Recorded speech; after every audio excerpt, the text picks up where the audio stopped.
Hello everyone, welcome to RB study corner. आज के इस वीडियो में हम कवर करेंगे करंट अफेयर्स रिलेटेड टॉपिक्स। आज का हमारा पहला टॉपिक है पायरोस्ट्रिया लालजी। पायरोस्ट्रिया लालजी पहली बार डिस्कवर किया गया है इंडिया एंड फिलीपाइंस के टीम ने। कहाँ पर? अंडमान एंड निकोबार आइलैंड में। ये एक कॉफ़ी फैमिली बेस्ड स्पीशीज़ है जो कि नॉर्मली 15 मीटर लंबा होता है। इसके जो ट्री है ये 15 मीटर तक का लंबा होता है। ये पायरोस्ट्रिया लालजी क्या है, एक बार इसके बारे में देख लेते हैं। पायरोस्ट्रिया लालजी एक न्यू टाइप की स्पीशीज़ है जो कि फर्स्ट टाइम रिकॉर्ड किया गया है पायरोस्ट्रियम जीनस में इंडिया में।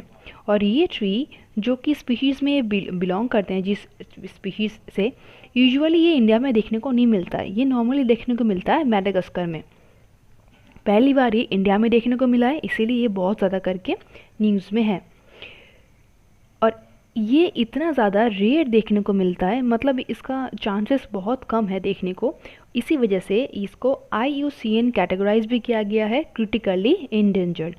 और इसी टॉपिक के वजह से ये यूपीएससी से रिलेटेड इम्पॉर्टेंट क्वेश्चन हो जाता है, क्योंकि हर साल यूपीएससी में एक दो क्वेश्चन ऐसे देखने को मिलता है स्पीशीज़ से रिलेटेड, फ्लोरा और फोना जो भी आपको न्यूज़ में देखने को मिलता है वो उसी से रिलेटेड यूपीएससी हर बार एक दो क्वेश्चंस कर लेते हैं। ऐसे ही कुछ रिलेटेड क्वेश्चंस किया है यूपीएससी ने, तो कौन सा क्वेश्चन क्या है वो भी हम देख लेंगे बाद में। देखिए, अगर इसका फिजिकल फीचर्स अगर देखना चाहेंगे तो नॉर्मली ये जो ट्री आता है ये लॉन्ग स्ट्रीम होता है। इसका स्ट्रीम जो होता है वो लॉन्ग होता है और ये कुछ वाइटिश कलर के इसके ट्रंक होते हैं। अभी हम पिक्चर्स देख के भी डिस्कस करेंगे।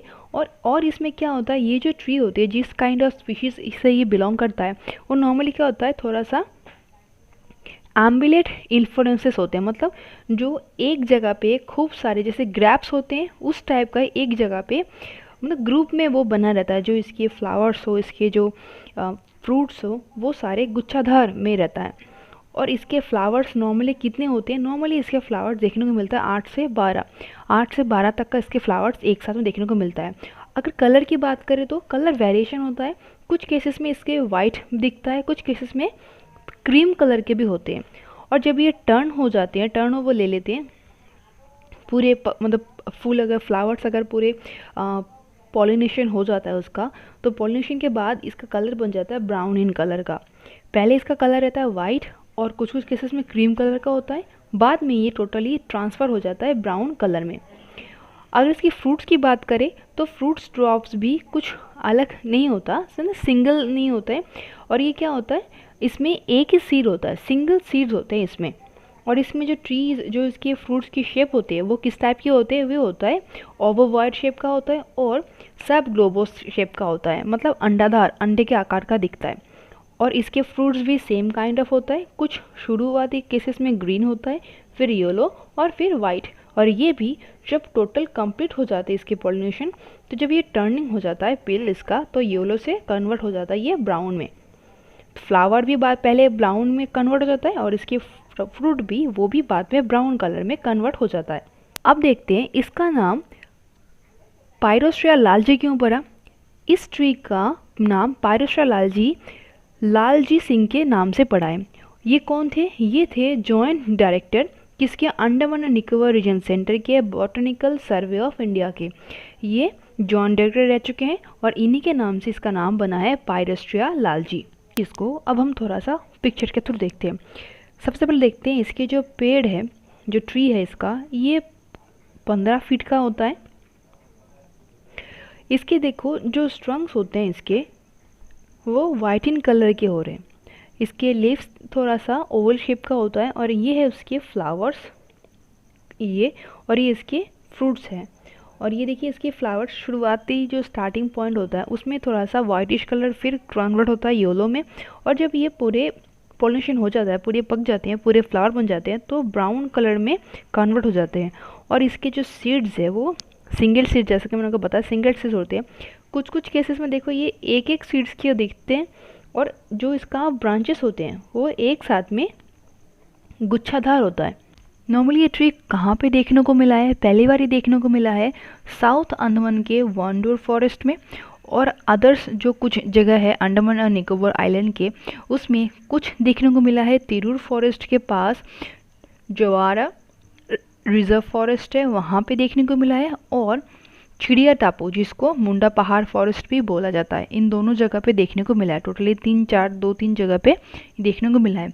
अगर कुछ अदर अलग अलग स्पीशीज़ की बात करें तो एक है पोकिट स्पीशीज़। पोकिट स्पीशीज़ क्या होती है? पोकिट स्पीशीज़ को बोलते हैं, नाम दिया है इन्होंने रिविना अंडमानियासिस। इस टाइप की जो न्यू स्पीशीज़ है जिसका नाम इन्होंने रखा है रिविना अंडमानियासिस। ये कहाँ पे मिलता है? ये मिलता है नॉर्थ अमेरिकन प्लांट है, जिसमें ये कुछ अलग टाइप का है। ये स्पीशीज़ जो है इसमें स्ट्रीम इसकी होती है रेड कलर के, और इसके जो स्पाइक्स होते हैं वो क्रीम कलर के होते हैं। इसके जो फ्लावर्स होते हैं वो होते हैं क्रीम कलर के, और इसके पर्पल कलर के क्या होते हैं? बेरीज। मतलब जो इसका स्ट्रीम है वो तो होगा रेड कलर के, और इसके जो फ्लावर्स होते हैं वो होते हैं आपके क्रीम कलर के, और जो इसके बेरीज लगते हैं वो होते हैं आपके पर्पल कलर के।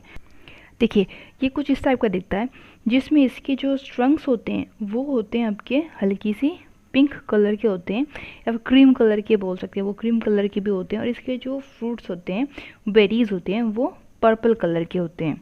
इस टाइप के जो स्पीशीज़ होते हैं वो नॉर्मली जो लार्ज काइंड ऑफ ट्रीज़ होते हैं उसके शेड में ये पलते हैं, और कुछ रॉकी एरियाज़ हो गया, कुछ शेडेड एरियाज़ हो जाते हैं, उन सब जगह में देखने को मिलता है। और जो बुशेस बनते हैं नीचे तो उसी शेप में ये मिलते हैं। ये कुछ काइंड ऑफ प्लांट्स की तरह होते हैं, जो हर्ब्स होते हैं, ठीक है, शर्बीज होते हैं।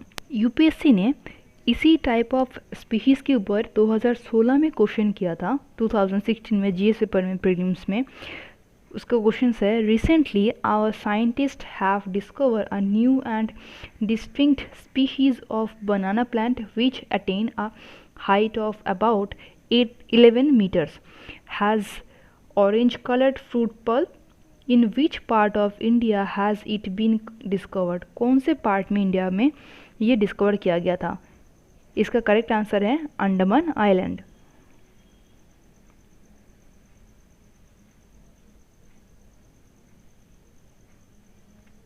नेक्स्ट टॉपिक है आइडेक्स डियो।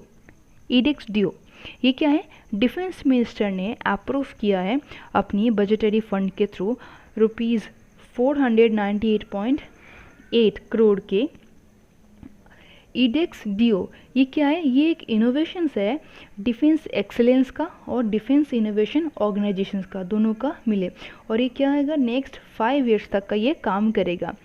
इसके अबाउट में देख लेते हैं ये क्या है।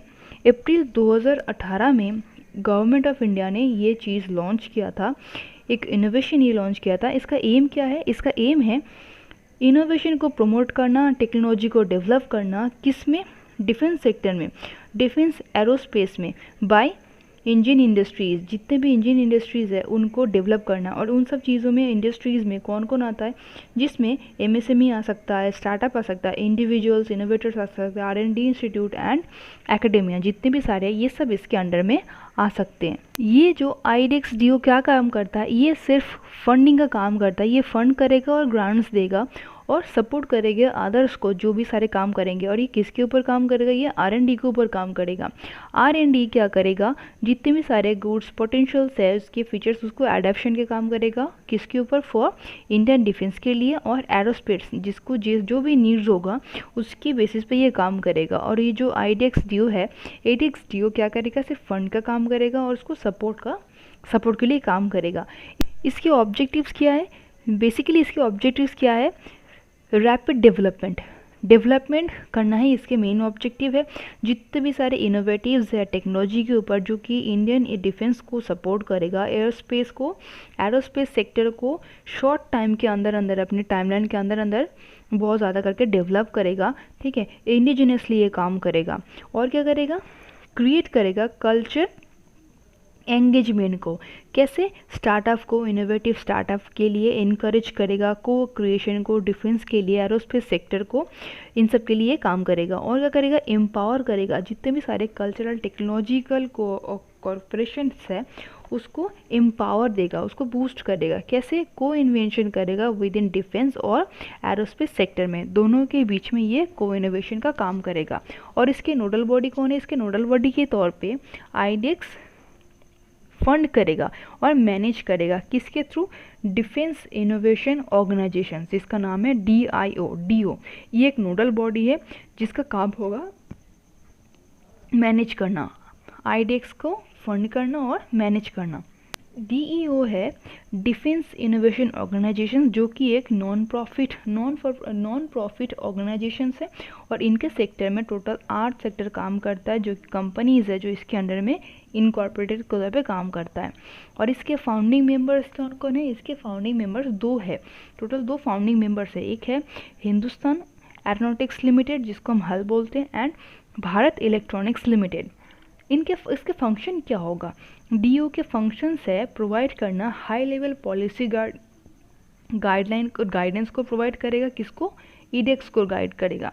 और क्या करेगा? जो इसके ऑटोनोमस फंक्शंस है उसको बूस्ट करना।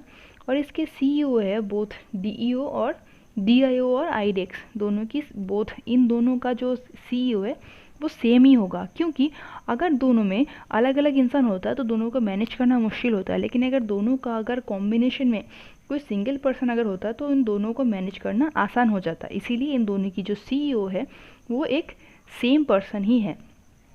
और ये क्या करेगा? ये फैसिलिटेट करेगा कोऑर्डिनेशन का और सेपरेशन का फंक्शंस को। ईडेक्स DO टोटल 2 तरीके से काम करेगा, एक है डिफेंस इंडस्ट्रियल कॉरिडोर और एक है artificial intelligence in defence. Industrial corridor में क्या है? ये सपोर्ट करेगा ग्रोथ को, डिफेंस की सेक्टर में ग्रोथ को, और एनहेंस करेगा जितने भी मैन्युफैक्चरिंग कैपेसिटीज़ है उनकी ग्रोथ को ये बूस्ट करेगा, एनहेंस करेगा। और ये 2 टाइप की जो डिफेंस इंडस्ट्रियल कॉरिडोर है ये स्टार्ट कहाँ से होगा इंडिया के? एक तो होगा उत्तर प्रदेश और दूसरा वाला होगा तमिलनाडु। आर्टिफिशियल इंटेलिजेंस क्या है डिफेंस में? 2018 में इम्प्लीकेशन किया था आर्टिफिशियल इंटेलिजेंस को नेशनल सिक्योरिटी तौर पे, कौन? N चंद्रशेखरन टास्क फोर्स ने।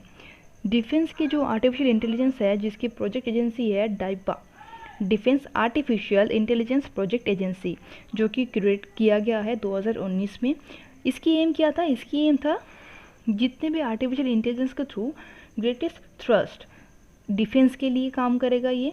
और ये एक रोड मैप बनाया गया है डिफेंस PSU के लिए और ऑर्डिनेंस जारी कर दिया factory board of development of AI enable products. जितने भी आपके प्रोडक्ट्स होते हैं डिफेंस के, आर्टिलरी गन्स हो गया, उन सब के लिए काम करता है।